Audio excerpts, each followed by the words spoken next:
অনেকে অনেক রকম কাজ করে যে রোডের। আজকে আমরা সিঁড়িটা যে ওই ক্রেনটা কয়জনের দিয়ে একটু কমেন্টে বলবো যে এইরকম ক্রেনটা একটু এদিকে সরিয়ে আছে ওই দেবো যে এইখানে আছে আমাদের রোড 3টা,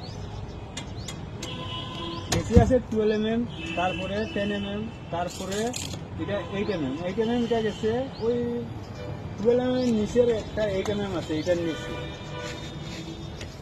এটা যে কয়জনে যে এরকম সিঁড়ির কাজ করে সবাই কমেন্টে বলবা যে আমাদের সিঁড়িটা হয়েছে কি না।